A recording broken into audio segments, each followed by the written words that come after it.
हरे कृष्णा। निशम्य गीतां तदनंगवर्धनम ब्रजस्त्रियः कृष्ण गृहीत मानसाः आजग्मुरन्योन्यमलक्षितोद्यमाः सयत्र कांतो जवलोल कुंडलाः। जब वृंदावन की युवतियों ने कृष्ण की बांसुरी का संगीत सुना जो प्रेम भावनाओं को उत्तेजित करता है, तो उनके मन भगवान द्वारा वशीभूत कर लिए गए। वे वहीं चली गई जहां उनके प्रियतम बाट जोड़ रहे थे। वे एक दूसरे की अनदेखी करके इतनी तेजी से आगे बढ़ रही थी कि उनके कान की बालियां आगे पीछे हिल डुल रही थी। तो ये श्रीमद् भागवतम का सबसे मोस्ट कॉन्फिडेंशियल पार्ट कह सकते हैं, सबसे जो गुह्य परम गुह्य ज्ञान जिसे कह सकते हैं कि जो भगवान श्री कृष्ण की माधुर्य लीलाएं उनकी गोपियों के साथ में, व्रजांगनाओं के साथ में। श्रील प्रभु और समा मेरे साथ ऐसा कोइंसिडेंस रहा कि अभी कुछ दिन पहले मैं वृंदावन में था और सेम इसी श्लोक के ऊपर हिज होलिनेस हनुमत पृष्ठक स्वामी महाराज ने क्लास दिया था, सेम इसी श्लोक के ऊपर। तो मुझे पता नहीं था कि आगे शायद मेरे को भी यही ऊपर सेवा मिलेगा। तो महाराज ने जब स्टार्ट किया तो महाराज ने एक बात बोली, कह रहे हैं कि मुझे नहीं पता था कि मुझे रासलीला के ऊपर बोलना है, and what can we speak. तो उन्होंने दो बातें इस विषय के अंदर बोली। पहला, श्रील प्रभुपाद ने कभी भी पब्लिक ऑडियंस के अंदर रासलीला की चर्चा नहीं की। इवन श्री चैतन्य महाप्रभु ने भी जब भी कृष्ण की वृंदावन लीलाएं विशेषकर गोपियों के साथ की तो अपने निजी संगियों के साथ की थी। प्रभुपाद जी से एक बार आई थिंक चेन्नई के अंदर, जहाँ तक मेरे को ध्यान है, किसी ने पूछा था कि स्वामी जी आप हमें रासलीला का वर्णन कीजिए। तो प्रभुपाद जी ने कहा नहीं, वी आर नॉट क्वालिफाइड, कि हम योग्य नहीं हैं। तो प्रभुपाद जी नम्रता से कह रहे थे, तो वो बहुत जिद करने लगे। तो प्रभुपाद जी ने फाइनली बोला, I am not qualified to speak even if you are qualified to hear something of this accord. इस प्रकार से प्रभुपाद जी ने बोला कि मैं योग्य नहीं हूँ बोलने के लिए। तो बहुत रेयर इंसिडेंट्स हैं जहाँ पे श्रील प्रभुपाद ने एक जन सामान्य के बीच में इस विषय के ऊपर चर्चा की हो। और प्रभुपाद जी के समय के दौरान एक बार भक्तों ने, मुझे एग्जैक्टली ध्यान नहीं कि इस मंदिर की बात है, ये एक गोपी भाव क्लब बनाया। इसका नाम था गोपी भाव क्लब। तो प्रभुपाद जी को जब पता लगा कि इस प्रकार से कुछ भक्त गोपी, तो प्रभुपाद जी ने बोला क्या चर्चा करते हैं वो, आप लोग क्या डिस्कस करते हो? बोले प्रभुपाद क्या करते हो आप? बोले प्रभुपाद जी हम डिस्कस करते हैं। क्या डिस्कस करते हो? बोले कृष्ण की, वी डिस्कस कृष्ण आज रास लीला। बोले दिस इज नॉट रास लीला, दिस इज रास्कल लीला। प्रभुपाद जी कहने का अर्थ है कि यदि कोई व्यक्ति योग्य ना हो और इस विषय में चर्चा करे तो स्वाभाविक है कि वो दिग्भ्रमित हो जाएगा, वो बिविल्डर हो सकता है। हालांकि ये सभी प्रकार के भक्तों के लिए, सभी प्रकार के आध्यात्मिक जनों के लिए ये सबसे मनोरम विषय है चर्चा करने के लिए। चाहे हमारे 6 गोस्वामी हैं, चाहे वो सुखदेव गोस्वामी थे, या अन्य जितने भी रसिक उन्नत भक्त हैं, तो वो सब तो इसकी चर्चा करते हैं और इसके अंदर डिलाइट मतलब आनंद लेते हैं, रमते हैं। लेकिन बिना योग्यता के यदि कोई व्यक्ति इसको चर्चा करने लगता है या इस विषय के ऊपर श्रवण करता है, बातचीत करता है, ड्वेल करता है, तो काफ़ी ज़्यादा चांस है कि वो दिग्भ्रमित हो जाए और कई प्रकार के अपराध कर बैठे। और एक हनुमत पृष्ठक महाराज ने एक बात और बताई कि एक बार उन्होंने अपने गुरु भाई का नाम भी बताया था, मुझे उनका नाम तो नहीं याद आ रहा है।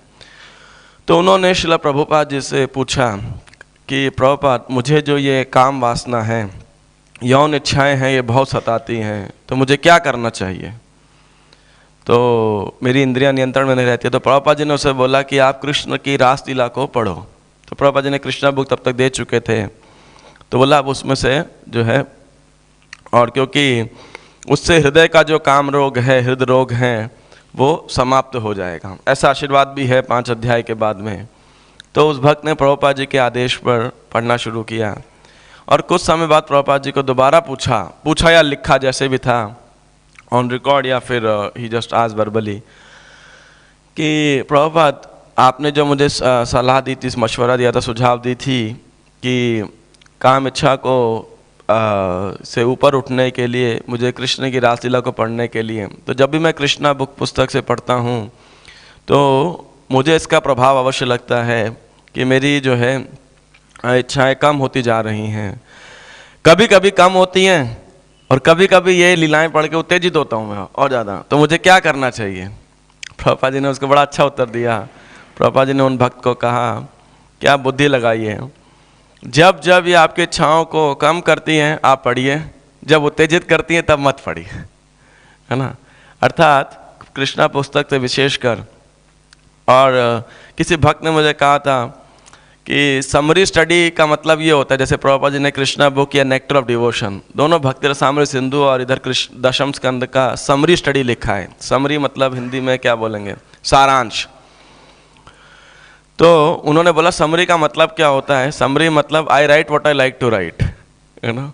सारांश के अंदर जरूरी है डिटेल्स नहीं होती हैं, केवल जो जो बात महत्वपूर्ण है या जो ऑथर हाईलाइट करना चाहता है, प्रस्तुत करना चाहता है, वो प्रस्तुत करता है।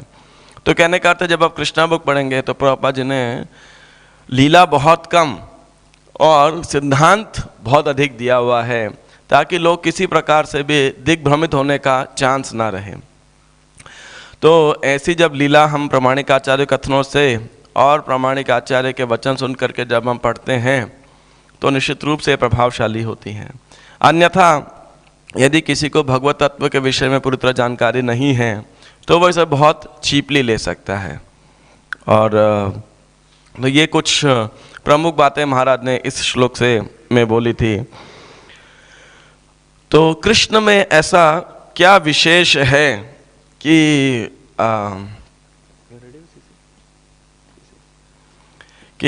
गोपियां इतनी अधिक जो हैं कृष्ण से आकर्षित हैं। गोपियां तो क्या, इस संसार का आध्यात्मिक भौतिक जगत का प्रत्येक व्यक्ति कृष्ण के सौंदर्य से, कृष्ण के रूप महिमा, रूप माधुर्य से इतना अधिक आकर्षित होता है।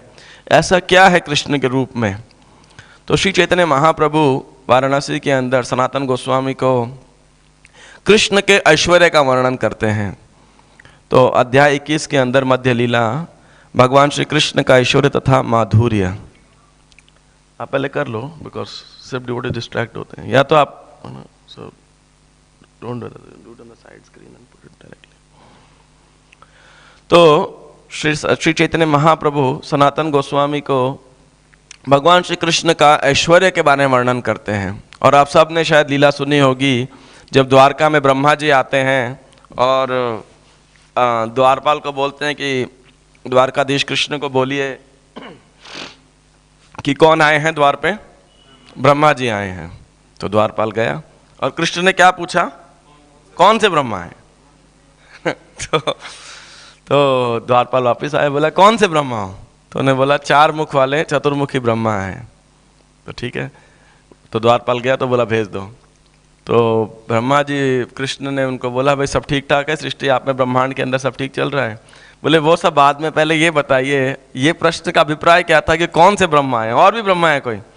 तभी कृष्ण ने ध्यान किया तो ब्रह्मा जी ने देखा कि अनेकों अनेक जो है हजारों लाखों करोड़ों ब्रह्मा जी वहाँ पे आए। कोई 4 मुख वाले, कोई 100 मुख वाले, कोई 10 मुख वाले, कोई 50 मुख वाले, कोई 1 लाख मुख वाले, और सब एक साथ कृष्ण को जो है प्रणाम करते हैं। तो उनके जो क्या है मुकुट, हेलमेट्स, उसकी इतनी प्रचंड ध्वनि होती है। और सिर्फ चतुर्मुखी ब्रह्मा जो हैं यही देख पा रहे थे दृश्य को, बाकी सबको नहीं पता था कि अन्य अन्य सब ब्रह्मा जी भी यहाँ पे आए हुए हैं। तो ये लीला भी चैतन्य महाप्रभु इसी अध्याय के अंदर बताते हैं। और ऐसे कृष्ण के अनेक प्रकार से ऐश्वर्य को बताते बताते जब भगवान के ऐश्वर्य, उनके आध्यात्मिक शक्तियों का वर्णन करते हैं तो महाप्रभु के भीतर कृष्ण प्रेम जाग उठता है। और वो माधुर्य प्रेम की माधुर्य में निमग्न होकर वो श्री कृष्ण की सौंदर्य का वर्णन करने लगते हैं। तो मैंने भी सोचा कि ये सेफ है कृष्ण के सौंदर्य का वर्णन वहाँ से किया जाए जहाँ श्री चैतन्य महाप्रभु स्वयं सनातन गोस्वामी को कर रहे हैं। लेकिन बहुत अद्भुत वर्णन किया है कृष्ण के रूप माधुर्य का। और प्रारंभ करते हैं वो श्रीमद् भागवतम के 3 स्कंद के 2 अध्याय के 12वें श्लोक से। तो ये 101 लिखा है आपके बोर्ड पे। 100 जो वर्ष है, 100 वर्ष है, वो उद्धव जी विदुर जी को बता रहे हैं। यन्मर्त्य लीलोपैकं स्वयोग माया बलम दर्शयता गृहीतम विस्मापनम स्वस्य च सौभगर्देह परम पदम भूषण भूषणांगम। वो कह रहे हैं कि भगवान श्री कृष्ण ने जो रूप धारण किया मनुष्य के रूप में, वो लीलाओं को करने के लिए सर्वथा उपयुक्त रूप था और इतना अद्भुत था और सौभाग्य संपदा का परम धाम था। और इतने उनके अंग सुंदर थे कि एक तो ये है कि लोग आभूषण डालते हैं और वो उनको सुंदर बनाते हैं, लेकिन ये क्या कह रहे हैं, भूषण भूषणांगम, कि कृष्ण आभूषणों के भी आभूषण है, यानी कृष्ण उन आभूषणों की शोभा को बढ़ा रहे हैं, है ना।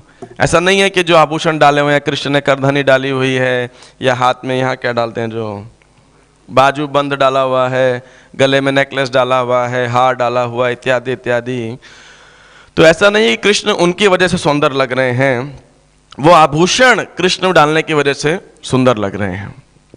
तो इस प्रकार से आप सोचिए, मतलब कभी कभी कुछ लोग होते हैं ना, ऐसा बोला जाता है उनका फेस बहुत फोटोजेनिक होता है, सुबह उठते में भी जो है, नॉर्मली जब व्यक्ति कोई उठता है तो मतलब भद्दा लगता है ना, ऐसा अच्छा नहीं दिखता है, बिना कुछ मुंह धोए, बिना कुछ श्रृंगार वगैरह किए। कुछ लोग होते हैं जो उठते से ही बहुत सुंदर लगते हैं, मतलब ऐसा होते हैं, स्वाभाविक होता है उनका फेस, है ना।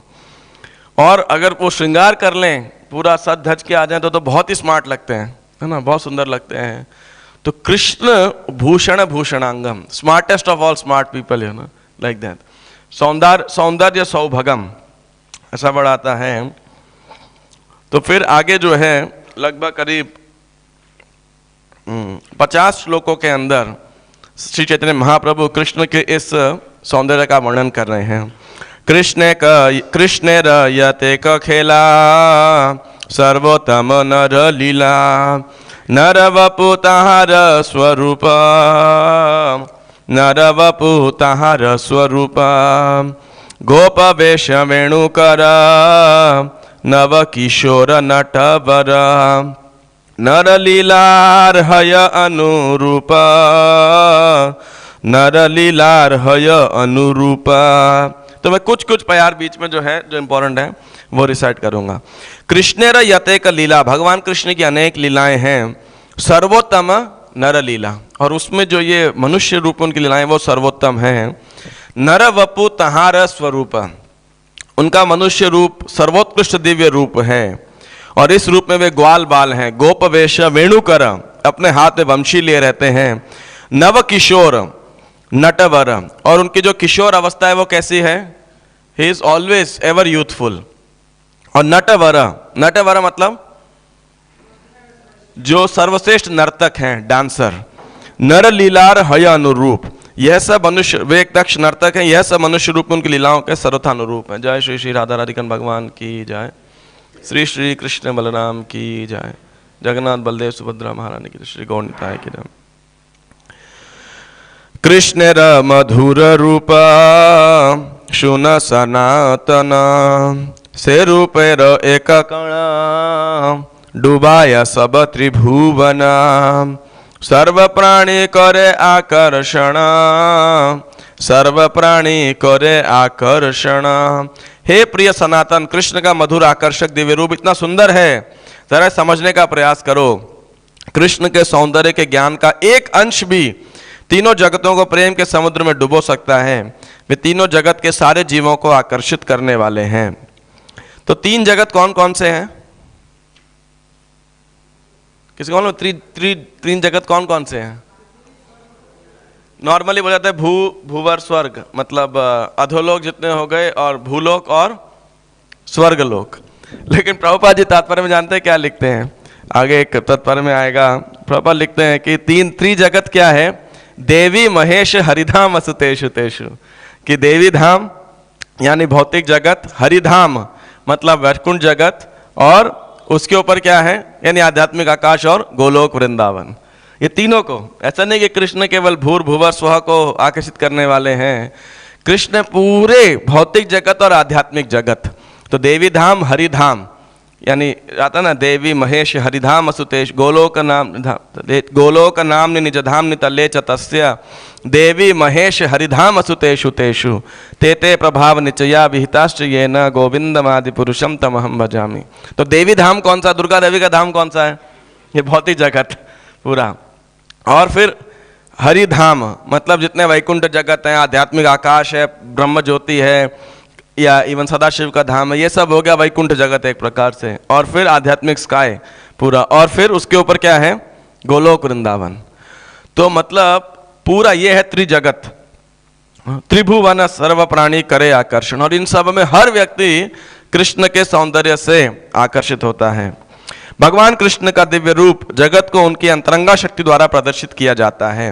तो कृष्ण का ये रूप भौतिक नहीं है। भौतिक रूप कुछ समय के बाद में अनाकर्षक लगने लगता है, बूढ़ा हो जाता है, लेकिन कृष्ण कैसे हैं, अद्वैतम अच्युतम अनादिम अनंत रूपम आद्यम पुराण पुरुषम नवयौवनम च, कि कृष्ण सबसे पुराण पुरुषम, सबसे पुराने व्यक्ति हैं। तो ये मान लीजिए सभा में सबसे पुराना व्यक्ति है, यानी सबसे बूढ़ा व्यक्ति है कोई, तो कैसा होगा, बूढ़ा होगा, वो जवान नहीं लगेगा। अंगम गलितम पलितम मुंडम दशन विहीनम जातम तुंडम, मतलब वृद्ध व्यक्ति कैसा है कि जिसके अंग सारे गल गए होंगे, है ना। पलितम मुंडम मतलब ऑफ कोर्स कई लोग हेड शेव हैं यहाँ पे, लेकिन फिर भी बूढ़े व्यक्ति के नॉर्मली स्वाभाविक बाल उड़ जाते हैं। दशन विहीनम जातम तुंडम, और उसको क्या है, दांत सब टूट जाते हैं, है ना।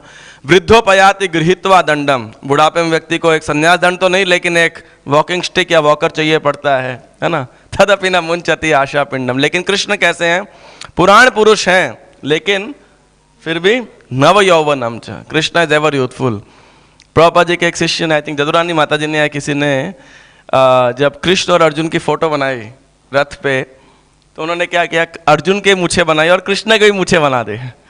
तो भगवान बोले नहीं, जो है प्रभुपाद जी बोले कि अर्जुन हैज मुस्टैच, इज क्षत्रिय, लेकिन कृष्ण कैसे हैं, ही इज एवर यूथफुल। तो मूछ थोड़ी प्रौढ़ अवस्था में आती है ना, लेकिन कृष्ण किशोर हैं। तो ऐसे प्रभुपाद जी को बहुत हंसी भी आई उस दौरान। एक और चित्रकार ने ऐसे ही किया था, जब गोवर्धन लीला डेवलप बनाई थी, तो उसने बहुत तगड़े ऐसे कृष्ण के बाइसेप्स बनाए थे सब, है ना, जैसे मिस्टर यूनिवर्स होता है, बॉडी बिल्डर्स होते हैं। तो एनीवे वेस्टर्न कंसेप्शन, लेकिन कृष्ण तो सुकोमल हैं, उनका जो कांति है। तो यह शक्ति भगवान श्री कृष्ण की अंतरंगा शक्ति के द्वारा प्रदर्शित किया गया है। यह शक्ति शुद्ध सत्व का रूपांतर है। रत्न जैसा यही रूप रतन भक्त गणेर गुड़ धन प्रकट कैला नित्य लीला हईते, रत्न जैसा यह रूप भक्तों का अत्यंत गुप्त धन है। यह रूप कृष्ण की सनातन लीलाओं से प्रकट होता है, और ऐसा रूप है कि क्या हो रहा है, रूप देखी आपनार कृष्ण हईल चमत्कार, आस्वादित मने उठे काम, आस्वादित मने उठ काम, स्वसौभाग्य जार नाम, सौंदर्यादि गुण ग्राम, एई रूप नित्य तार धाम, एई रूप नित्य तार धाम। रूप देखी आपनार, कृष्ण का रूप इतना महान है कि वह कृष्ण को भी अपनी खुद की संगति का आस्वादन करने के लिए आकृष्ट करता है। मतलब कृष्ण ने आईने में जब अपने को देखा तो कह रहे ये खूबसूरत व्यक्ति कौन है। मतलब हम में से कोई भी व्यक्ति शीशे में अपने आप को देख के आकर्षित कभी नहीं होता है। कभी होता है आपके साथ में कि ये सुंदर व्यक्ति कौन है, हमें लगता है ये भद्दा है, यहाँ ये झुर्रियाँ पड़ रही है, या यहाँ ये है, फलाना है, ढीमकाना है। लेकिन कृष्ण का इतना सुंदर रूप है कि कृष्ण खुद आकर्षित हो जाते हैं। इस तरह आस्वादिते मने उठे काम, इस तरह कृष्ण उसका आस्वादन करने के लिए अत्यंत उत्सुक हो उठते हैं। संपूर्ण सौंदर्य ज्ञान संपत्ति बल यश त्याग, ये कृष्ण के 6 ऐश्वर्य हैं। वे अपने 6 ऐश्वर्यों में सदा स्थित रहते हैं।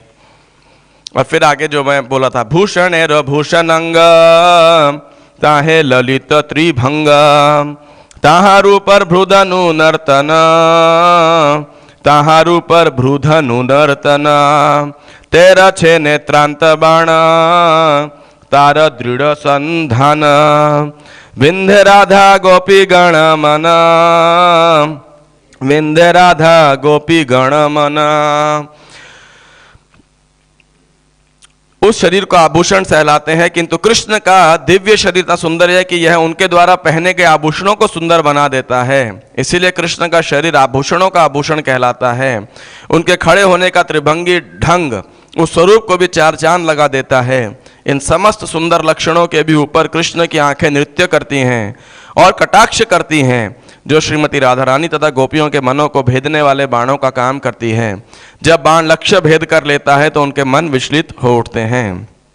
कृष्ण के शरीर का सौंदर्य इतना आकर्षक है कि वह न केवल इस भौतिक जगत के देवताओं तथा जीवों को आकृष्ट करता है, अपितु नारायण समेत परव्योम के उन समस्त पुरुषों को भी आकृष्ट करने वाला है जो कृष्ण के विस्तार हैं। इस तरह नारायणों के मन कृष्ण के शारीरिक सौंदर्य द्वारा आकृष्ट हो जाते हैं। इसके अतिरिक्त इन नारायणों की पत्नियां लक्ष्मियां, जिन्हें वेदों में सर्वाधिक पतिव्रता कहा गया है, कृष्ण के अद्भुत सौंदर्य आकृष्ट हो जाते हैं।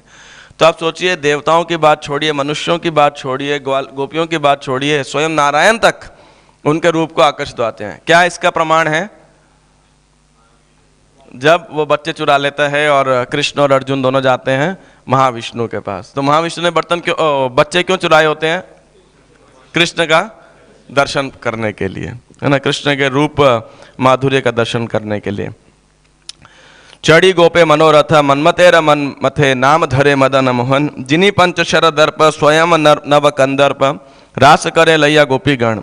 गोपियों पर कृपा करते हुए उनके मन रूपी रथों पर चढ़कर तथा उनसे प्रेममयी सेवा प्राप्त करने के लिए कृष्ण कामदेव की भांति उनके मनों को आकृष्ट करते हैं। इसीलिए वे मदन मोहन अर्थात कामदेव को भी आकृष्ट करने वाले भी कहलाते हैं। मदन मोहन, मदन मतलब कामदेव और मोहन मतलब जो उनको मोहित करने वाले हैं। कामदेव के 5 बाण हैं जो रूप, स्वाद, गंध, शब्द तथा स्पर्श के द्योतक होते हैं। कृष्ण इन 5 बाणों के स्वामी हैं और कामदेव जैसे सौंदर्य द्वारा गोपियों के मनों को जीतते हैं। यद्यपि उन्हें अपूर्व सौंदर्य का बड़ा गुमान है, कृष्ण नवीन कामदेव बनकर उनके मनों को आकृष्ट करते हैं और रास लीला करते हैं। और जब आगे बताया गया कि वृंदावन में जब कृष्ण विचरण करते हैं तो सब प्राणियों का क्या दशा होती है।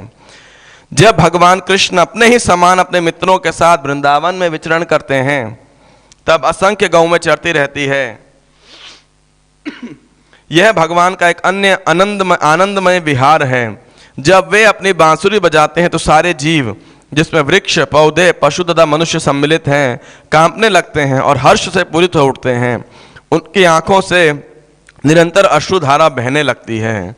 तो मतलब भगवान जब अपनी बांसुरी बजाते हैं तो मनुष्य, वृक्ष, पशु, पक्षी, पौधे सब कांपने लग जाते हैं, हर्षित हो जाते हैं और नेत्रों से खुशी के मारे अश्रु प्रवाह होने लगता है। कृष्ण द्वारा गले में पहनी मोती की माला श्वेत बगुलों की पंक्ति जैसी लगती है। उनकी बालों में लगा मोर पंख इंद्रधनुष जैसा और उनके पीले वस्त्र आकाश में बिजली जैसे लगते हैं। कृष्ण नए उठे हुए बादल जैसे लगते हैं और गोपियां खेत में खिले नए गेहूं जैसी लगती हैं। इन नई खिली फसलों पर अमृतमय लीलाओं की निरंतर वर्षा होती है और ऐसा लगता है कि गोपियां कृष्ण से उसी तरह जीवन रश्मियां यानी जीवन किरणें प्राप्त कर रही हैं जिस तरह वर्षा से विविध प्रकार की फसलें जीवन प्राप्त करती हैं। तो बड़ा अच्छा कंपैरिजन यहाँ पे दिया गया है कि कृष्ण के बालों में लगा जो मोर पंख है वो कैसा है? इंद्रधनुष, रेनबो। और उनके पीले वस्त्र वो कैसे? आकाश में बिजली जैसे। और गले में माला कैसी है? सफेद बगुले। बगुले मतलब क्या? डक्स, हाँ, स्वान्स, ओके, है ना। और कृष्ण नए बादल जैसे हैं, बिल्कुल ग्रीन ब्लैकिश क्लाउड। और गोपियां नए गेहूं जैसे। अब ऑफ कोर्स जो लोग हम लोग खेत में नहीं देखे होंगे उनको ये उदाहरण समझेगा भी नहीं कभी। केवल जो गांव में रहा होगा, है ना, गेहूं के खेत में लगभग 1 महीने बाद, 1.5-2 महीने बाद में, हाँ, होली के आसपास जो है फसल खिलने लगेगी। तो खैर हमारे लिए उदाहरण तो बस क्या बोल सकते हैं, मतलब सिर्फ पढ़ सकते हैं, बाकी इसको रिलीज कर पाना तो शहर के लोगों का सौभाग्य है। माधुर्य भगवता सार व्रज कैला परचार, तहा शुक व्यासेर नंदन, स्थाने स्थाने भागवते वर्णीयाचे जाना इते, तहा शुनि माते भक्तगण। पूर्ण पुरुषोत्तम भगवान कृष्ण अपने आकर्षक सौंदर्य समेत 6 ऐश्वर्य से पूर्ण हैं, जिसके कारण वे गोपियों के साथ माधुर्य प्रेम में रत होते हैं। ऐसी माधुर्य उनके गुणों का सार है। व्यासदेव के पुत्र सुखदेव गोस्वामी ने श्रीमद् भागवत में स्थान स्थान पर कृष्ण की लीलाओं का वर्णन किया है, जिन्हें सुनकर भक्तगण भगवत प्रेम में उन्मत्त हो उठते हैं। यानी अब जो है यहाँ पे बता रहे हैं कि कृष्ण की ऐसी माधुर्य लीला का वर्णन किसने किया? सुखदेव गोस्वामी ने किया है, जिन्हें सुनकर भक्तगण भगवत प्रेम में उन्मत्त हो उठते हैं। यानी वही प्रसंग चल रहा है जो सुखदेव गोस्वामी वर्णन कर रहे हैं। और जिस तरह मथुरा की स्त्रियों ने वृंदावन की गोपियों के भाग्य तथा कृष्ण के दिव्य गुणों का भावमय वर्णन किया है, उसी तरह श्री चैतन्य महाप्रभु ने कृष्ण के विभिन्न रसों का वर्णन किया और वे प्रेम भाव से अभिभूत हो उठे। तो इस प्रकार से जब कृष्ण मथुरा में गए तो गोपियां उनके रूप का और नहीं गोपियां सॉरी मथुरा की स्त्रियां वृंदावन की गोपियां और कृष्ण के रूप का वर्णन करती हैं। उसी प्रकार चैतन्य महाप्रभु जो है प्रेम भाव से और अभिभूत हो गए। जैसे जैसे कृष्ण का सौंदर्य का वर्णन करते रहे चैतन्य महाप्रभु और आनंद की वृद्धि होती गई। तो सनातन गोस्वामी का हाथ पकड़ लिया अब उन्होंने और फिर इस श्लोक को पढ़ रहे हैं जो कि भागवतम के दशम स्कंद के 44 अध्याय का है। जब कृष्ण और बलराम मथुरा में विहार कर रहे हैं उस दौरान ये मथुरा की स्त्रियां बोल रही हैं। मल्ल भूमि के अंदर जब कृष्ण थे, गोप्यस्तमः किमचरन् यदमुष्य रूपम लावण्य सारम समूर्ध्वमनन्य सिद्धम दृग्भे पिबन्त्यनु सवाभिनवम दुरापम एकांत धाम यशसः श्रिय ऐश्वर्यस्य। गोपियों ने कौन सी तपस्या की होगी जो कृष्ण के रूप के उस अमृत को अपनी आंखों सदा पीती हैं, जो लावण्य का सार है और जिसकी न तो समानता हो सकती है न जिसको लांघा जा सकता है। वह लावण्य, सौंदर्य, यश तथा ऐश्वर्य का एकमात्र धाम है। वह स्वयं सिद्ध, चिर नवीन तथा अद्वितीय है। तो मथुरा की स्त्रियां कृष्ण को देख करके इतनी आकर्षित होती हैं। आगे कह रहे हैं, श्री कृष्ण के शरीर का सौंदर्य चिर यौवन के सागर की एक तरंग की भांति है।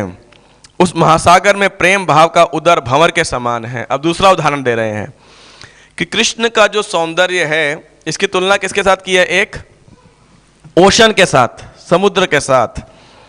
और समुद्र में क्या होता है, ऐसे भंवर आते रहते हैं, वर्लपूल, चक्रवात भी बोलते हैं कई बार इसे, शायद कुछ चक्रवात नहीं एग्जैक्टली, लेकिन वर्लपूल रहता है। तो गोपियों का जो प्रेम भाव है वो उस भंवर के समान है। और कृष्ण की वंशी की ध्वनि चक्रवात की तरह है। चक्रवात क्या बोलेंगे? हाँ, सुनामी, समथिंग लाइक दैट, छोटा सुनामी कह सकते हैं, है ना।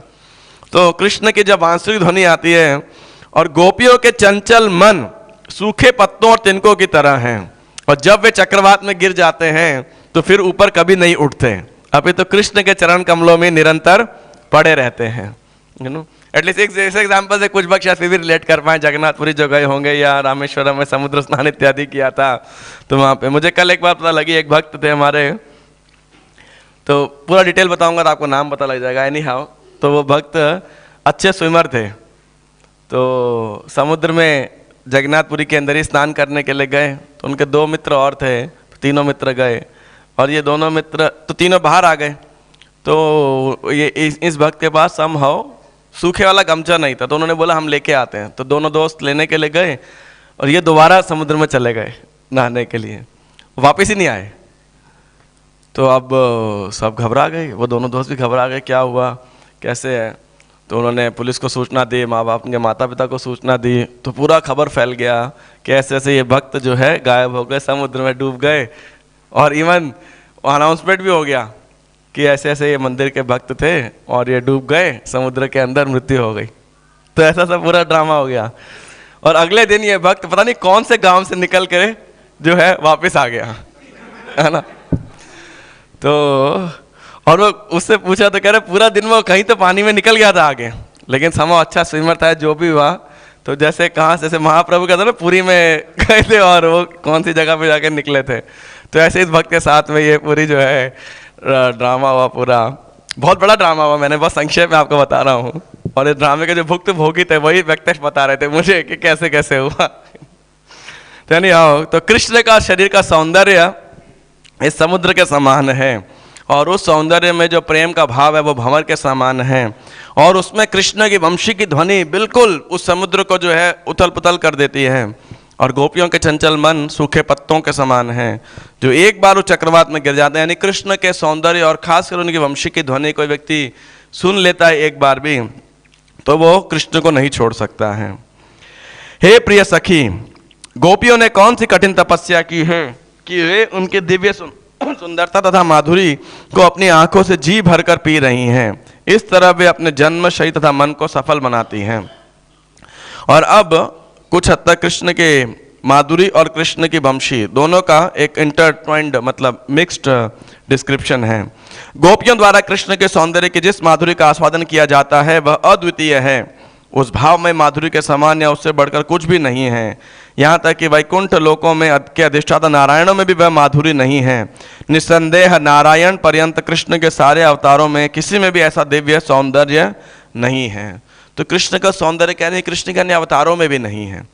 हालांकि प्रभुपाद जी फर्स्ट कैंटो के अंदर बताते हैं कि भगवान का जो मोहिनी रूप है, बलराम जी का जो रूप है, और एक शायद वामन देव जी का रूप, एक और अवतार के बारे में, ये कृष्ण के सौंदर्य को प्रस्तुत करते हैं या प्रस्तुत करते हैं, प्रदर्शित करते हैं। और फिर कह रहे हैं कि नारायण की प्रियतमा लक्ष्मी इस संबंध में स्पष्ट प्रमाण है। लक्ष्मी की पूजा सारी पतिव्रता स्त्रियां करती हैं। उन्हीं लक्ष्मी ने कृष्ण की अद्वितीय माधुरी द्वारा मुग्ध होकर उनके साथ भोग करने की इच्छा से सब कुछ त्याग दिया, और इस तरह उन्होंने कठोर व्रत लिया और कठिन तपस्या की। कृष्ण के शरीर की मधुर कांतुरी का सार इतना पूर्ण है कि इससे बढ़कर कोई पूर्णता नहीं है। वे दिव्य गुणों के नित्य खान हैं। उनके अन्य रूपों तथा व्यक्तिगत विस्तारों में ऐसे गुणों का केवल आंशिक प्रदर्शन ही होता है। इस तरह हम उनके समस्त निजी व्यक्तिगत विस्तारों को समझ पाते हैं। अब आगे देखिए और क्या बता रहे हैं। 118 गोपी भाव दर्पण नव नव क्षणे क्षण तार आगे कृष्ण र माधुर्य, तार आगे कृष्ण र माधुर्य। देही दोहे करे ढूड़ा हुड़ी, बाड़े मुख नाही मुड़ी। नव नव दोहार प्राचुर्य, नव नव दोहार प्राचुर्य।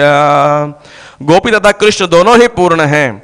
गोपियों का प्रेम भाव दर्पण के समान है जो प्रतिक्षण नूतन होता जाता है, और कृष्ण के शारीरिक कांति तथा माधुरी को प्रतिबिंबित करता है। इस तरह एक होड़ सी लग जाती है।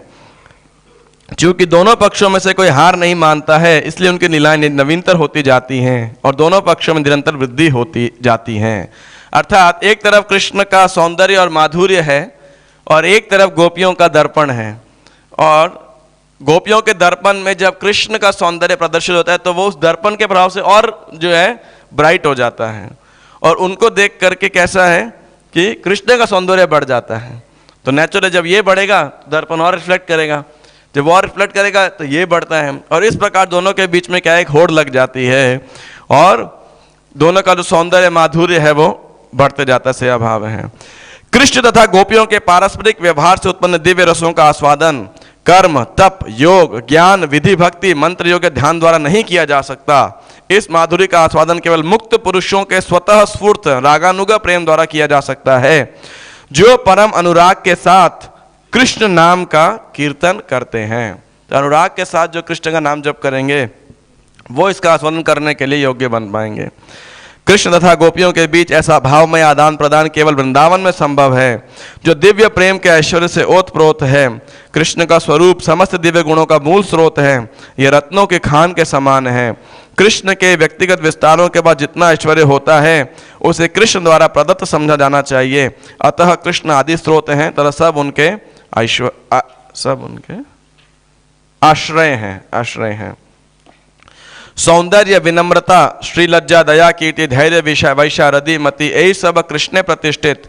सुशील मृदु वदान्य कृष्ण सम नहीं अन्य कृष्ण करे जगते रहित। सौंदर्य, विनम्रता, दया, कीर्ति, धैर्यता, दक्ष बुद्धि ये सभी कृष्ण में प्रकट होते हैं, किंतु इनके अतिरिक्त गुण में सदाचार, मृदुता तथा उदारता के अन्य गुण पाए जाते हैं। वे सारे जगत के लिए कल्याणकारी भी करते हैं। ये सारे गुण नारायण जैसे अंशों में दृष्टिगोचर नहीं होते हैं। कृष्ण को देखकर विविध लोग अपनी पलकों के झपकने की निंदा करते हैं। विशेषतया वृंदावन में सारी गोपियां आंखों के इस दोष के लिए ब्रह्मा जी की निंदा करती हैं। इसके बाद चैतन्य महाप्रभु ने श्रीमद् भागवत के कुछ श्लोक सुनाए और उनकी विस्तृत व्याख्या की, और बहुत ही सुख के साथ दिव्य माधुरी का आस्वादन किया। तो भागवतम के 9वें अध्याय के 24वें श्लोक में गोपियां इस प्रकार से कह रही हैं। यस्याननं मकरकुण्डल चारुकर्ण भ्राजत कपोल सुभगम सविलासहास्रं नित्योत्सवं न तत्त्रिपुः दृशिभिः पिबन्त्यो नार्यो नराश्च मुदिताः कुपिता निमेश्च सारे पुरुष तथा स्त्रियां भगवान कृष्ण के चमकते मुक्त तथा उनके कानों से लटकते मकराकृत कुंडलों की शोभा देखने के अभ्यस्त थे। उनका सुंदर स्वरूप, उनके गाल तथा खिलवाड़ करती हंसी, ये सब मिलकर नेत्रों के लिए निरंतर उत्सव बने रहते हैं। किंतु आंखों का झपकना ऐसा अवरोध बन जाता है जिससे वो शोभा को देख नहीं पाते। इसी कारण से पुरुष तथा स्त्रियां ब्रह्मा जी के बाद अत्यंत क्रुद्ध थी। और इस प्रकार से गोपियां कह रही हैं, हे कृष्ण, जब आप दिन में जंगल चले जाते हो और हम आपके सुंदर मुख को जो सुंदर घुंघराले केशों से घिरा हुआ है नहीं देखते, तब आधे क्षण का समय हमारे लिए एक युग के बराबर प्रतीत होता है। तब हम उस सृष्टा को जिसने आपको देखने वाली आंखों के ऊपर पलकें लगा दिए मात्र मूर्ख समझती हैं। आप सोचिए, है ना, कृष्ण के माधुर्य से ब्रह्मा जी की सृष्टि में भी दोष देख रही हैं गोपियां। और फिर आगे बढ़ते हुए जो है काम गायत्री मंत्र का वर्णन आता है। और फिर 24.5 जो क्या बोलते हैं चंद्रमा हैं, उनका यहाँ पे वर्णन है, जिसको मैं अभी स्किप कर रहा हूँ समय के उसके अंदर 133। ना दिले का लक्ष्य कोटे सब दिला आंखी दुटे, हाँ सॉरी, उसमें भी यही बात का इसी श्लोक का वर्णन है कि किस प्रकार जो सृष्टा है वो रस शून्य है। वो कह रहे हैं विधाता जो है शुष्क है और रस विहीन है।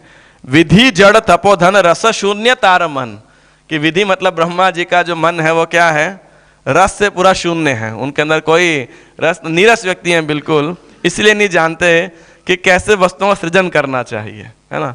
तो ये गोपियां कह सकती है, हम नहीं कह सकते। देखिए हमारे लिए ब्रह्मा जी जो chief architect of the universe, Prabhupada ji कह रहे chief engineer of the universe, बहुत ही फर्स्ट क्लास परफेक्ट सृष्टि की है उन्होंने। लेकिन तत्व की दृष्टि से, रस की दृष्टि से गोपियां उन्हें गाली दे सकती है ना। कल को आप सब भी जाके हम गाली देने लगे ब्रह्मा जी ने। जब तक हमारा कृष्ण का अनुराग नहीं है ऐसा कि कृष्ण को रूप को देखते हम कभी नहीं थकते, तब तक हम ऐसा नहीं कह सकते, है ना। और वो आगे कह रही हैं कि देखिए तार करे द्विनयन, हमें 2 ही आंखें दी हैं। यदि मैं सृष्टा होती तो क्या उनका सृष्टा को परामर्श उनके एडवाइजरी काउंसिल में होती तो बोलती करोड़ों आंखें दो। क्यों? ताकि हम कृष्ण का जो है हर समय अनेक प्रकार से दर्शन कर सकें। और फिर आगे जो है कृष्ण कर्णामृत से महाप्रभु एक श्लोक उद्धृत कर रहे हैं, मधुरम मधुरम वपुरस्य विभोर मधुरम मधुरम वदनम मधुरम मधुगंधि मृदु स्मृत मेतदहो मधुरम मधुरम मधुरम मधुरम। हे प्रभु, कृष्ण का दिव्य शरीर अत्यंत मधुर है और उनका मुख उनके शरीर से भी अधिक मधुर है। उनके मुख पर मृदु हंसी जो मधुगंध की तरह है और भी मधुर है। मधुरता के स्वामी श्री कृष्ण की जय। सनातन कृष्ण माधुर्य अमृतेर सिंधु मोर मन सन्निपाति सब पीते करे मति दुर्दैव वैद्य नादेय एक बिंदु दुर्दैव वैद्य नादेय एक बिंदु। हे सनातन कृष्ण की मधुरता अमृत के सिंधु जैसी है।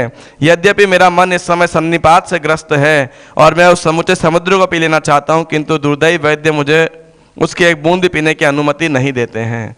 तो श्री महाप्रभु दिव्य आनंद की जो अनुभूतियाँ उनके अंदर बढ़ती जा रही है और वो कह रहे हैं 139, कृष्ण की हंसी सर्वाधिक मधुर है। उनकी हंसी पर उस पूर्ण चंद्रमा की तरह है जो अपनी किरणों को तीनों लोकों में गोलोक, वृंदावन, वैकुंठ और देवी धाम अर्थात भौतिक जगत में बिखेरता है। इस तरह कृष्ण की उज्ज्वल सुंदरता 10 दिशाओं में फैल जाती है। उनकी मंद मुस्कान और सुगंधित प्रकाश की तुलना कपूर से की जा सकती है जो उनके होठों की मधुरता में प्रविष्ट हो जाता है। वही मधुरता ध्वनि बनकर उनके बांसुरी के छेदों से आकाश में व्याप्त हो जाता है। अब कृष्ण की बांसुरी का वर्णन है। कृष्ण की बांसुरी की ध्वनि चारों दिशाओं में व्याप्त हो जाती है। यद्यपि कृष्ण अपनी बांसुरी ब्रह्मांड के भीतर बजाते हैं, किंतु इसकी ध्वनि ब्रह्मांड के आवरण को भेद कर वैकुंठ लोक तक जाती है। इस तरह यह ध्वनि सारे निवासियों के कानों में प्रवेश करती हैं। यह विशेष रूप से गोलोक वृंदावन धाम में प्रवेश करती है और ब्रजभूमि की युवतियों के मनों को आकृष्ट करके उन्हें बलपूर्वक वहां ले आती है जहां कृष्ण उपस्थित होते हैं। तो ये वही डिस्क्रिप्शन है जो अभी भागवत में दिया गया है। कृष्ण की बांसुरी की ध्वनि बड़ी उद्धत है और यह समस्त पतिव्रताओं के व्रतों को भंग करती है। इसकी ध्वनि उन्हें बलात् उनके पतियों की गोदों से निकाल लेती है। उनकी बांसुरी की ध्वनि वैकुंठ लोकों की लक्ष्मण होकर आकृष्ट की जाती है। तो भला वृंदावन की असहाय युवतियों के विषय में क्या कहा जाए। उनकी बांसुरी की ध्वनि उनके पतियों के समक्ष उनके अधोवस्त्र के गांठों को ढीला कर देती है। इस तरह गोपियां अपने घर का कामकाज त्याग कर कृष्ण के समक्ष आने के लिए बाध्य हो जाती हैं। इस तरह उनका सारा सामाजिक शिष्टाचार लज्जा तथा भय भाग जाते हैं। उनकी बांसुरी की ध्वनि सारी स्त्रियों को नचा देती हैं। उनकी बांसुरी की ध्वनि उस पक्षी के समान है जो गोपियों के कानों के भीतर अपना घोंसला बनाता है और वहीं पर सदा बना रहता है। वह उनके कानों में किसी अन्य ध्वनि को प्रविष्ट नहीं होने देती। निसंदेह गोपियां न तो और कुछ सुन पाती हैं, न ही किसी और बात पर ध्यान एकाग्र कर पाती हैं, न ही वे समुचित उत्तर दे पाती हैं। कृष्ण की बांसुरी की ध्वनि के प्रभाव कुछ इस प्रकार से हैं। और फिर महाप्रभु क्या कह रहे हैं। अब इतना सब कहने के बाद महाप्रभु बाह्य ज्ञान में आते हैं। पुनः कहे बाह्य ज्ञाने आन कहिते कहिलू आने, कृष्ण को कृपा तुम्हार ऊपरे, कृष्ण कृपा तुम्हार ऊपरे, मोर चित्त भ्रम करी निज ऐश्वर्य माधुरी, मोर मुखे सुनाय तुम्हारे, मोर मुखे सुनाय तुम्हारे। पुनः अपनी बाह्य चेतना में आकर महाप्रभु सनातन गोस्वामी से कह रहे, मैं जो चाहता था वह नहीं कह पाया। भगवान कृष्ण तुम पर अत्यंत कृपालु है, क्योंकि मेरे मन को भ्रमित करके उन्होंने अपना निजी ऐश्वर्य माधुरी प्रकट की है। उन्होंने ये सारी बातें तुम्हारी जानकारी के लिए मुझ में सुनवा दी हैं। तो महाप्रभु बिल्कुल पागल के जैसे यहाँ जो है वर्णन कर रहे थे। तो वो कह रहे हैं कि मेरा जो मन है वो भगवान कृष्ण ने पागल कर दिया था, भ्रमित कर दिया था, इसीलिए मैं ये सब बात कह रहा हूँ। आमी तो बाउला आन कहिते आन कही, कृष्णेर माधुर्य अमृत सो तो जाई चाही। चूंकि मनमत्त तो हो चुका हूँ इसलिए कुछ का कुछ कह रहा हूँ। इसका कारण यह है कि मैं कृष्ण की दिव्य माधुर्य के अमृत सागर की तरंगों द्वारा बहाए लिया जा रहा हूँ। और इस प्रकार महाप्रभु एक क्षण मौन रहे और अंत में सनातन गोस्वामी को दोबारा बोले। 148 ये आप मेरे पीछे दोहरा सकते हैं। कृष्णेर माधुरी आर महाप्रभुर मुखे, इहा जय सुन से भासे प्रेम सुखे। यदि किसी को श्री चैतन्य चरितामृत के अध्याय में कृष्ण की माधुरी के विषय में सुनने का अवसर प्राप्त होता है तो वह निश्चित रूप से भगवत प्रेम के दिव्य आनंद सागर में तैरने का पात्र होगा। श्री गौरांग महाप्रभु की जय, श्रील प्रभुपाद की जय। तो यहाँ पे एक बात और चक्रवर्ती ठाकुर को कोट करते हुए प्रभुपाद जी के शिष्य कह रहे हैं। तो ये सब बात लगभग इस प्रसंग में पूरी हुई है, लेकिन फिर भी कि कृष्ण ने वृंदावन में क्या किया, एक भीषण चोरी करी, चौर कर्म, है ना। कि चौर कर्म अर्थात मतलब डाका, डाका भी क्या बोलेंगे, रॉबरी, है ना। थेफ्ट भी एक छोटा वर्ड है, लूट भी छोटा वर्ड होगा। डाका डाला कृष्ण ने, और क्या कैसे किया, सिर्फ अपनी बांसुरी बजाई, है ना। और वृंदावन के सभी और विशेषकर इस समय शरद पूर्णिमा के दौरान जो है गोपियों के प्रत्येक वस्तु को कृष्ण ने जो है चुरा लिया। और इसीलिए गोपियां जो हैं ब्रज कृष्ण के पास जा रही हैं उस खजाने को वापस लेने के लिए। और ये भजन तो अभी गाने का समय नहीं है, लेकिन फिर भी एक बहुत सुंदर श्लोक भजन जो है लिखा गया एक कवि के द्वारा, श्री चौराग्र गण्य पुरुषाष्टकम, है ना।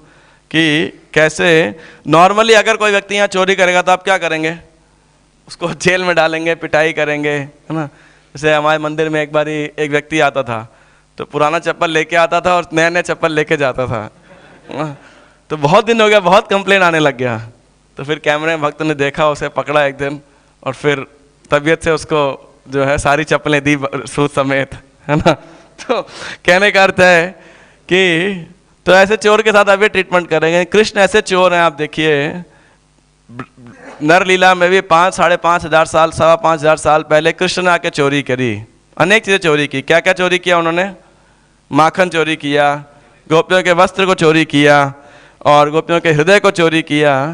और आज भी लोग जो है कृष्ण की चोरी की लीला का वर्णन करके क्या कर रहे हैं, अरबों करोड़ों करोड़ों कमा रहे हैं। आप सोचिए, है कि नहीं, कितने गायक सिंगर हैं और आज और भक्त लोग आज भी उसके अंदर जो है उसका गुणगान कर रहे हैं और आनंदित होते जा रहे हैं। तो इसीलिए जो है इसके ऊपर एक ये भजन लिखा गया है, चौर अग्रगण्य पुरुषाष्टकम। मतलब अग्रगण्य मतलब लीडर, तो चोरों के राजा या चोरों का जो नेता है, सरदार है, ऐसे पुरुष का गुणगान करते हुए 8 जो है उन्होंने ये श्लोक लिखे हैं इसके अंदर, यू नो। तो 9 बजे से कीर्तन तो करना ही था, तो मैं सोचा था ये आप दोहरा सकते हैं पीछे। बहुत सुंदर भजन है ये। व्रजे प्रसिद्धम नवनीत चौरम गोपांगनानां च दुकूल चौरम।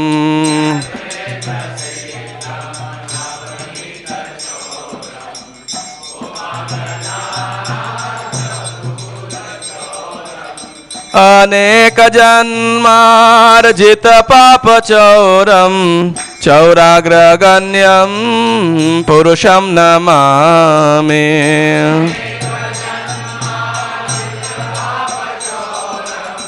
चौराग्रगण और बढ़ा दो। श्री राधिकाया हृदयस्य चौरम नवाम्बुद श्यामल कांति चौरम।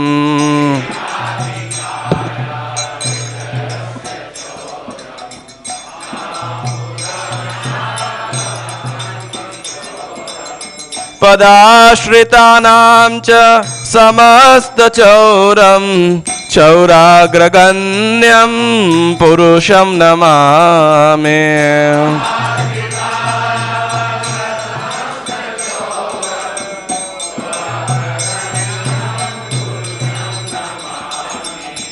अकिंचनीकृत्य पदाश्रितं यः करोति भिक्षुं पथिगेहहीनम्।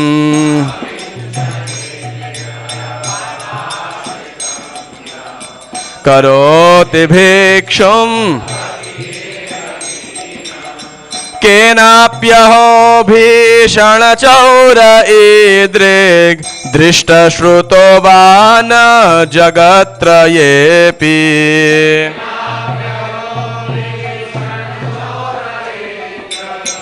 दृष्टश्रुतो वा न जगत्त्रयेऽपि।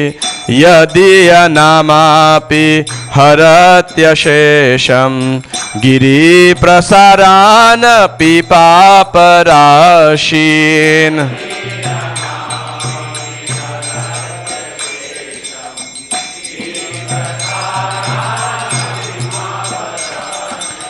आश्चर्यरूपो ननु चौर ईदृग् दृष्टश्रुतो वा न मया कदापि।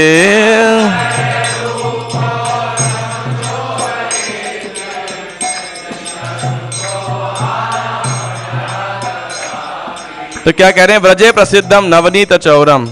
व्रज में प्रसिद्ध माखन चुराने वाले एवं गोपियों के चीर चुराने वाले, अपने आश्रित जनों के अनेक जन्मों के द्वारा उपार्जित पाप को चुराने वाले चौराग्रगण्य पुरुष को मैं प्रणाम करता हूँ। श्रीमती राधिका के हृदय को चुराने वाले, नूतन जलधार की श्याम कांति चुराने वाले एवं निज चरणाश्रितों के समस्त पाप ताप चुराने वाले चौराग्रगण्य पुरुष को मैं प्रणाम करता हूँ। जो अपने चरण आश्रितों को निष्किंचन बनाकर मार्ग में घूमने वाले अनिकेत भिक्षुक बना देता है। हाय, ऐसा भयंकर चोर तो किसी ने तीनों लोकों में भी देखा या सुना नहीं है, जिसका नाम मात्र लेना भी पर्वत के समान विशाल पाप समूहों को भी समूल हर लेता है। ऐसे आश्चर्य रूप वाला चोर तो मैंने कहीं भी कभी भी नहीं देखा या सुना नहीं। धनम च मानं च तथेन्द्रियाणि प्राणांश्च हत्वा मम सर्वमेव।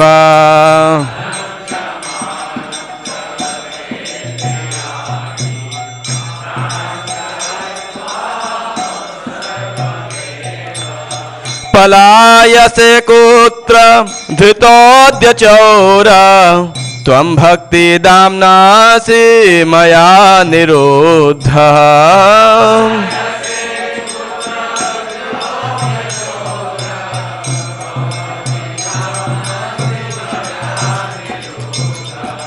हे चोर, मेरे धन मान इंद्रियां प्राण एवं सर्वस्व को हर कर कहाँ भागे जा रहे हो? क्योंकि आज तो तुम भक्ति रूप रज्जु धारण कर मेरे द्वारा रोक लिए गए हो।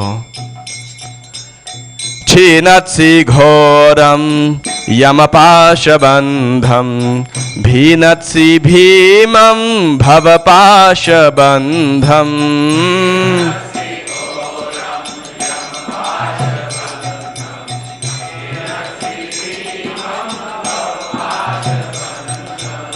क्षीणत्सि सर्वस्य समस्तबन्धं नैवात्मनो भक्त कृतं तु बन्धम्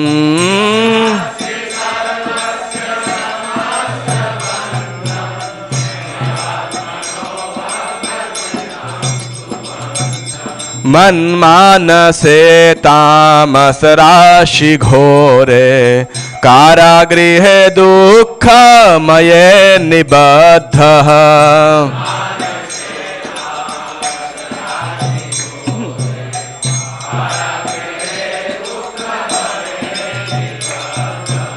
लभस्व हे चौर हरे चिराय स्वचौर्य दोषोचितमेव दण्डम्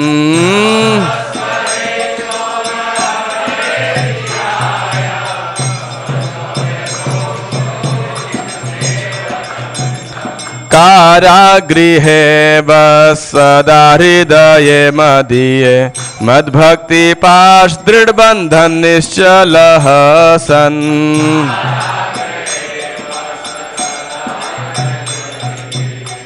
मद्भक्ति पाश दृढ़ बंधन निश्चलः सन् त्वां कृष्ण हे प्रलय कोटि शतान्तरेऽपि सर्वस्व चौर्हृदय नाहि मोचयामि प्रलय कोटि शतान्तरेऽपि सर्वस्व चौर्हृदय नाहि मोच व्रजे प्रसिद्धं नवनीतचौरं गोपाङ्गनानां च दुकूलचौरम्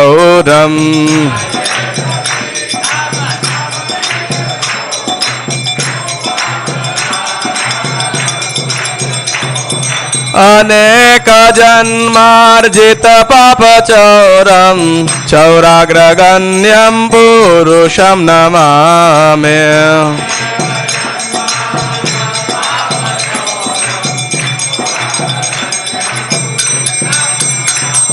चौराग्रगण्यं पुरुषं नमामि चौराग्रगण्यं पुरुषं नमामि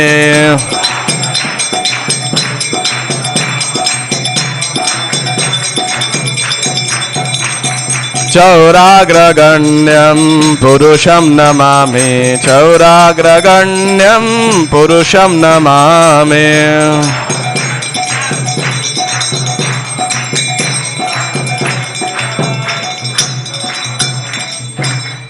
इसके बाकी 3 श्लोक।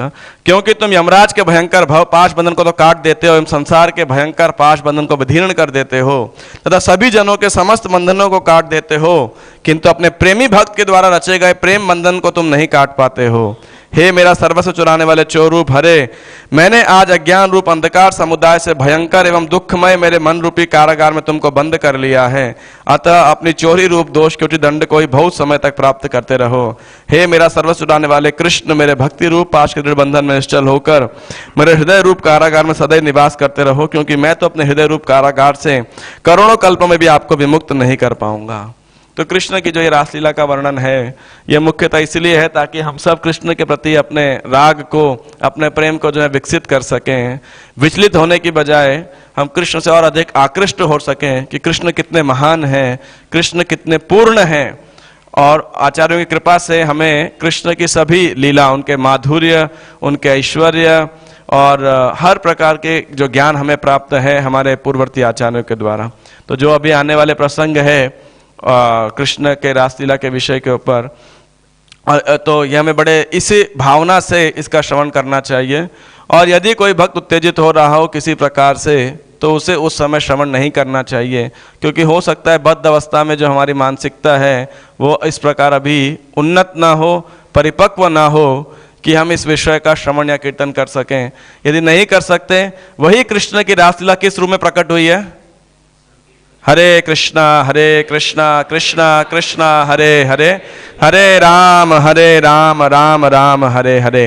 रासलीला नहीं कहना चाहिए, वास्तविकता में कृष्ण की जो वेणु की ध्वनि है वही ब्रह्मा जी के 8 कानों से, 4 मुख है तो 8 कान हुआ ना, तो ऐसा वर्णन है, मतलब मैं अपने से नहीं कह रहा हूँ, एग्जैक्टली चैतन्य चरितामृत में वर्णन है कि कृष्ण की बांसुरी की ध्वनि ब्रह्मा जी के 8 कानों से प्रवेश करके उन्हें क्या प्रदान करती है?